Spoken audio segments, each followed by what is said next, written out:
কেমন আছো? আশা করি ভালো আছো। আমরা আজকে সকালে দেখো ভিডিও করতে এসেছি। কোথায় এসেছি বলো তো? বর্ডারে এসেছি ভিডিও করতে। বর্ডারে এসেছি, কিন্তু আমরা বর্ডারের ভিতরে যাইনি, আমরা এখানে করছি। দেখতে পাচ্ছ অনেকটা দূরে, ঠিক মতো বোঝা যাচ্ছে না। আর দেখো আমরা কিসে করে এসেছি, দেখো সাইকেল, সকলে হেলিকপ্টার, সকলে মিলে সাইকেলে করে এসেছি। আর এখানে আমরা এখনো একটা ক্যাম্পে ভিডিও করব, বাট বিএসএফ এ করতে দিল না। বিশাল দুঃখিত আমরা, বিশাল কষ্ট লাগে। ভিতরে করতে দেয় না, আমি বলেছি ভিতরে বেশি করে করবে।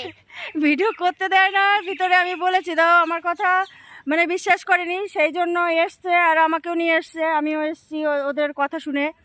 আমি আগে কোনো দিন আসিনি এখানে। দেখো আমাদের এখানে ক্যাম্প, এটা হলো ক্যাম্পের কোয়ার্টার। আর ওই ভিতরে অনেকটা দূরে দেখা যাচ্ছে বর্ডার, ওটা হলো ইন্ডিয়া আর বাংলা।